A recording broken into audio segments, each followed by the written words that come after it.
G'day everyone, Tony, Tim and Brett from Pride Advice. Good to have your company. Well, today's Money Minute is all about when you can retire. What age do you need to retire? Now, Brett, first question is, at what age can someone retire in Australia? They can retire at any time, Tony, but in terms of qualifying for an age pension age, there are a number of rules around the age that they happen to be. So if you were born before the 30th of June 1955, from an age point of view, you've already qualified.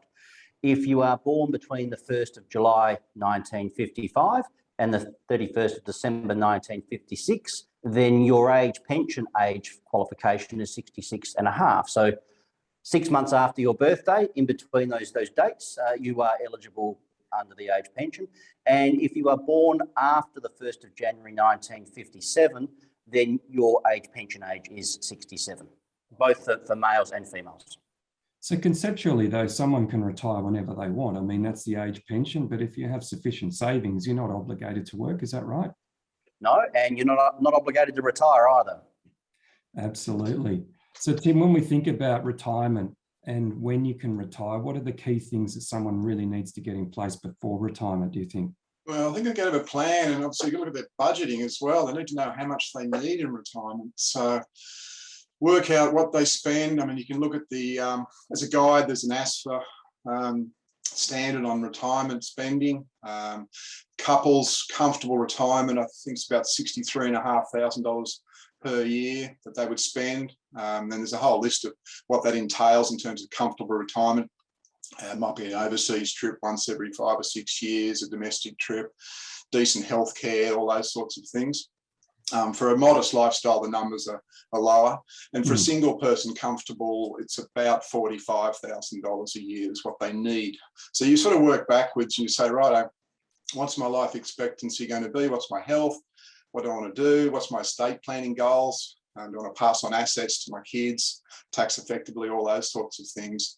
And just work backwards and say, right, have I got enough? And obviously a bit of planning comes in there, and speaking to a professional, just working out, okay, yes, I can retire. And I'm not worried about the age so much. It's more about I've got the funds to do that, to last my lifetime, and I won't outlive my funds. Definitely. And there's lots of planning elements in that, Brett. So, Brett, when should someone start to plan for their retirement, do you think? Well, to be honest, the first day you commenced work, so let's call it 30 years ago, was the best time to start planning. Yeah. The second best time to start planning is today. Yeah. So, understand what it is that you've got. The assets test in particular is quite important for what is going to determine how much you will get from the age pension. And so essentially you have a matrix of whether you are considered a homeowner or a non-homeowner. They look at whether you are a single or a couple, and then you've got couple illness separated. So there's various thresholds that you need to be under, the upper thresholds of the assets test, to be able to qualify for the age pension if you've already ticked off the age component.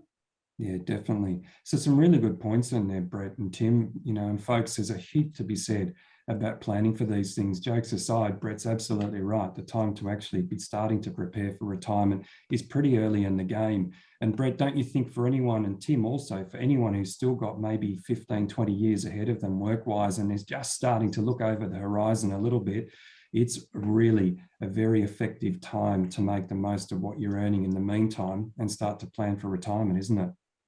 Yes, you want to really maximise those savings, and you want to do it in a most tax-effective manner if possible. The limits going to super now have been reduced. There's been a little uptick since 1 July in terms of tax-deductible contributions, but not the amounts we used to be able to do 10, say, years ago in tax-deductible contributions to super. So really got to have that time and just keep going at it, ticking away and adding to your savings in a most tax-efficient manner. Definitely. And for you, Brett, a parting thought, the most important thing for someone to do if they're maybe 5 or 10 years away from retirement, what's the number one thing they should be doing? Look, I think it's the planning. It's making the most of what you've got. It's like you've turned into the home straight. The Melbourne Cup's coming up very soon. You're in a good position and you're not sure where you're going to finish, but you're going to run hard towards the line. At the end of the day, there is that date in the calendar where that's going to be it, finito for us. But you want to have a good time between today and that point in time, and it's making the most of what you've got and perhaps fine tuning the stuff in the meantime to make sure that you can retire comfortably. Fantastic.